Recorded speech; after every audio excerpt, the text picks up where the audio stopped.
I'm gonna move. We're gonna go down levels, down some levels from the Down a couple NFL levels. down to the high school level. We're gonna talk about the two high school Texas high school players who assaulted a rep. Well, didn't really assault him, but yeah, they Yeah, assaulted they him. hit He stick knocked on him Yeah, him. back. they hit him in mid game action on purpose. You guys can look up the video. Just type in two high school football players hit ref. It's gonna pop up on there, and you can see their interviews on Good Morning America where they admittedly were willing to express the fact that their coach told them to hit the ref because the players apparently had told the coach that the ref was using explicit language. He was calling some players the N word. He was he used a lot of racial slurs when it came to the Spanish players also. And when they told the coach, he said make them pay for it. Mm. So now it's this big hubbub of who deserves more blame, the coach or the players, and how much accountability do the players take from this experience, since they are the ones that went through with the hit, even though the coach told them to do so. So Rashad, well, actually no, Khalid, we're gonna start with you. Who do you think is more to blame, the coach or the players? I definitely think that this is my decision, but most of the accountability goes to the players because they did decide to hit this guy, and they could have definitely been like, "Nah, coach, we're not gonna do that. That doesn't sound right." There was a player that did. They also told that he told to hit also, and the player said he wasn't going to do it. So they definitely had that decision whether or not to hit it. So a lot of the accountability does fall on them, but the most blame I'd say fall on the coach because Wait, one, wait, what? I He said a said lot of the he's saying accountability. basically the players has a lot to do with it, but he's Uh-huh. saying most of the blame goes Yeah, to the coach. It's coach's fault. That's Okay, what he's yeah, saying. all right, go on. all right, you messed me up. Most of the I blame, was confused the way you worded it. I was like, wait, you can't put most on both. But yeah, I go said on, most of it. go All on. right, but I said the most blame falls onto the coach because he let this ref basically get inside his head, and he didn't go about it in a professional way. The way he said it, it was just like he had no regrets about the decision to hit this man, Mm-hmm. and, He and let that out. yeah, like he was like make him pay. Like that just sounds so spiteful, especially for a referee because the referee is he's definitely the important piece right there. So you can't tell somebody to go and take this man out because you heard him say some racial slurs. Mm-hmm. You like he took that too personal, Mm-hmm. and then he made the what you call the team take the anger out for him. Granted, this is an assistant coach, not the head coach. Exactly, which is even crazier. All right, Rashad, what do you think about it? It's the player's fault. If a coach tell you jump off a bridge, jump off a building, jump off a cliff, you gonna jump off anything? No, no. If a coach told me to go hit him, I'm like, fool, you know what's gonna happen to me? Nothing's gonna happen to you. I don't want to get pressed with charges, get lawsuits coming at me. So no, no, no, no, no. It's completely the player. The players have a mind of their own. They know what they're doing. They know the consequences they take.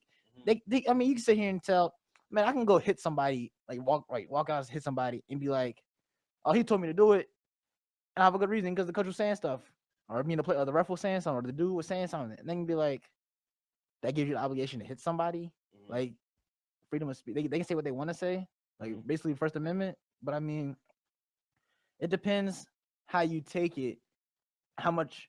Honestly, I feel like for you to hit somebody instead of confront them like face up, it's not you're not a man if you can't do that. Like for you to like sneak like a cheap shot on somebody just like that, like the ref was just standing there, like the players, like do the players actually like does the assistant coach actually know he was saying that? Just because the players say that, players can say anything, and for him to go say make them pay, and then for the players to actually listen, Mm-hmm. like no, no players This is play. definitely wishy washy. Like from what side that you look at it, because you would say that the coach is being very spiteful for saying that stuff, but then again, you could say that the players was making up the slurs. Mm-hmm. So this is definitely a very wishy washy topic, and we won't really know because the coach isn't coming out to speak about it. Of course, the coach not gonna come out to speak because he's not gonna get in trouble. The coaches admittedly said, "I He told told him to him." make him Yeah, pay. he said, "I've told him to go. I told him to go do that." Like he's admitted to doing Okay, Mm-hmm. but even though you say do that, doesn't mean you have to do that. I mean, you can't really punish the coach. Coach didn't do anything. Coach just said, "Hey, go do that." Well, You can't. I feel like yeah, I feel, I mean that's accomplice. That's pretty much you're accomplice in Yeah. it. If you tell that's like your parents telling the kid to go steal, and the kid says my mom told me to do it. The kid knows it's wrong, but the kid's still but gonna be the one in trouble instead of the mom. no, the mom will get in trouble also because you told your Mhm. kid you're an accomplice you're an accessory to the theft. You're an accessory No, to that ref being basically, an an accessory of the theft Yeah. is someone who assists on them escaping. no, you told them if you come up with a plan to go take something or to Uh-huh. go hit somebody, you come up with a plan with somebody else. You're the Somebody, mastermind if you behind it. hire a hitman to go kill somebody, if the police link you to hiring that hitman, you are still going to get in trouble for. Yes, but are you but- gonna get as much trouble as the person who actually killed the person? No, you're not gonna get as much trouble as the person that killed the person, but you're Because still you gonna get in didn't just trouble. act, yeah. You're still It's gonna get in basically the trouble. brains, So- and they're just so- the people. Yeah, So- you're still gonna get in trouble. Yeah. Okay, so who's the assistant coach gonna sue here? If let's say you do sue, not The- assistant coach, the ref. The ref. Who's the ref? No, the ref will put charges against the Against players. his players. Against exactly. the players, yeah. So That's because they the hit coach is him. gonna be They sitting don't- like this, like, yeah, I told him to do it. So it's the players, like the players' stupidity to go out there and hit them. Yeah, that irritates But me. I think their loyalty to their coach just put them In a at bad position. yeah, No. just put them in the bad position. I don't care how loyal you are to your coach. You don't go assault somebody and knowing you can get charges for it. No. It's the You player's have a fault. rebuttal for that? Wait. All right. But it does like you don't know how long they've been together. Like this loyalty can come from like their freshman season. It doesn't even matter. Brendan go tell me to do something right now. If it's foolish, I'm gonna be like, no. But that's No. because y'all are peers. This man is their superior, and they're like, Even I've been with my dad for 21 years. He can even say something, and I'll still be like, yo, no. If it's something crazy that's gonna get me in trouble, no. It doesn't matter who it is. It doesn't matter how long you've been with them, yo. If you know you're gonna get in trouble for something like that, especially like where you can get lawsuits coming at you, or you have a chance of going to jail. No, I'm not doing that for anybody. Like I don't care how close you are to them. yeah, but see, that's you. Their loyalty is a different type of loyalty How do you know their loyalty? because they obviously listen to their coach, Well, and it was a bunch of players on the team that saying, okay, we're not gonna do this. So just this outlandish act of hitting the referee, but they know they was gonna get penalized and punished for, and they still went along with it because their coach said so. That's loyalty. I don't think that's However- loyalty. You don't think that's loyalty? I don't think that's loyalty. Okay. Well, I think you just I'll have two say stupid something. players. I'll say something to Khaled's point. So, what if you're a player and you don't listen to the coach and he benches you? Then you get benched. And I. But what if you have aspirations? What if this is your senior year and you have aspirations of playing college football? I'm and you're playing immediately a big name I'm opponent. immediately going to the school board. I'm telling everything that happens, why I got benched, Mhm. and everything. It's going to get corrected. Because you not believe that some players, even though they know it's wrong, because everybody does something. It's kind of goes to the fact of peer pressure. Everybody does Mhm. something. Everybody in their life has done something. You might not see it as bad as this, but everybody has done something that they know somebody told them to do and it wasn't the best thing to do, but it was wrong because you follow blindly. And especially when it comes to a head coach on a team, I'm not saying what it's the player or I'm not saying who's more at fault. I'm just saying I'm talking to his point of you sometimes follow blindly to somebody because they're in a leadership position of you. If you have a person that's supposed to be a leader of men or at least high school athletes, and then he tells you to go and crack the ref because he said, and in the heat of the moment you're passionate about this. I mean, granted, there was a player that said no, and congrats to that player who said no because he knew better. In the heat of the moment, if you're getting called the N-word or something like that, or you're getting called a Spanish racial slur, you're just mad about it. You are So mad. you're mad about And it. then you And have to think about it. They are high schoolers. They are children, and they don't have like the voice that we have after being like independent and being in college and stuff like that. So they're a lot more dependent on the leadership. Exactly. They are, figure. but I mean, still, like you said earlier, like basically, they get benched, or because they're coming to a college team. You get hit with this charge, you're not making a college team regardless. You're not. But I'm saying So in what's the, what's in the the, in the heat of in the the heat of the moment, in the heat of the moment, you're just like, okay, I'm that gonna follow loyalty to their coach's coach orders. fault. Yeah, You, that loyalty you, to there's their a, there's a you lot of can't things. hit there's a there's a court. lot of You things. can't hit a ref. But I'm saying there's a lot of you're not. You can't. You're not supposed to. But I'm saying there's a lot of things that you thought about in 2020 hindsight you wouldn't have done in your life. This is one of those things for them. And I'm saying the coach though wasn't the one that was in the heat of the moment. He wasn't the one that had the racial slurs said to him. Supposedly, the players were. So the players are in a different state of mind than the coach. If somebody's getting ready to fight somebody about something that somebody said, they're the ones that are in the passion. If I'm They're sitting not back, gonna think about it. They're they're gonna not fight. thinking about it. They're heated about it. I'm the one that's sitting back looking at the situation like this is stupid. It's not worthy. That's the coach's job to evaluate the situation and say, guys, you know what, just ignore it. We'll address it afterwards with the, you know, the council, you know, the community council or the school board with the referee, and try and get the referee taking off reffing our games or reffing the games in general. But that's the coach's job as the adult. Okay, as the game, but you can be that same person while you're sitting back and like, this is not worth it. They can be the other dude over there, yo, swing. You know what I'm saying? So technically, there's gonna be the other guy. Neither one of those people is wrong. But he's heated about the argument.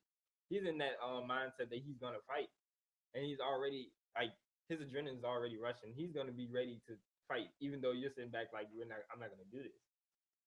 No, but that even though that happens, even though you're in the heat of the argument, you still like you don't lose. You don't see red completely. Like you still Some people do. Some people you can't. In a football game for someone saying the N word or a Hispanic racial slur. You can't. Not everybody grows up the same. You can't say that somebody doesn't like somebody that grows up in a different time period or grows up in a different setting might be more sensitive to a certain thing. But we're in this same time period. No, I'm saying, but I'm just saying there's different circumstances. We have grown up in a different setting than maybe some other than maybe them two players did. We're black kids. Those two kids are Spanish. That already distinguishes the way we've grown up. It might be similar in some cases, but in some other cases they're different. And they went and told the coach about the N-word being said to another player, but then they had a different Spanish racial slur said to them. Okay. So they might feel a certain way about that slur being said to them than maybe the other player felt. So we can't say that, you know, they might not be seeing red right in that time. You always have time to think, because sometimes some people really are just that passionate and football is a very passionate and aggressive sport, and you already have your adrenaline going. And granted, you got to remember how old these guys are. They're 17, 16 years old, and at that age, that's when kids feel like they're invulnerable. You know, nothing can touch them or anything. So them thinking it's like, oh yeah, we're gonna get them, you know. And that I feel like as the coach, it's your job to settle them down, like, hey guys, you know, get your heads together. You know, we don't need it. As an assistant coach, you don't even tell the head coach about this. You just go do it. You act as your own as the assistant coach. You're gonna tell players to hit a ref as the assistant coach. And if a player's not going to the head coach, it's irresponsible on players too. No, it's not. But I'm saying you can't go to a smaller level coach. But I'm saying, but what if that assistant coach is the defensive coach? You always have more of a closer relationship with your defensive coach than with your head coach. Wherever coach coaches your position or your side of the ball, you're more close to. So what if that assistant coach was a defensive coach? What if we don't know? But I'm saying we can't say that he wasn't though. And still at the end of the day, that's an adult on the sidelines. That might be the first adult you ran to.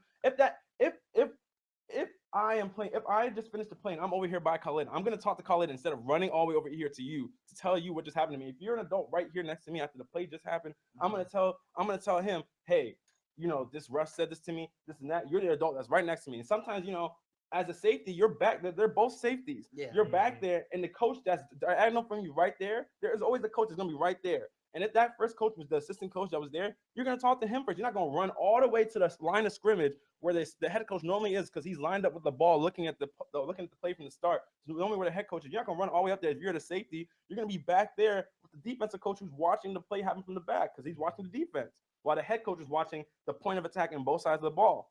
You see what I'm saying? So we can't – I mean, granted, we can't say if he's a defensive coach or not, but I'm saying if that's the first adult they went to. The fact is they didn't act right away on their own. They went to an adult first. And the adult told them to act in that way. But then they still took action. They did so. I'm not saying they're not what they did was right or wrong. I'm not saying it was wrong. It was wrong. But I'm saying we got to also hold the coach very accountable also. So much more accountable.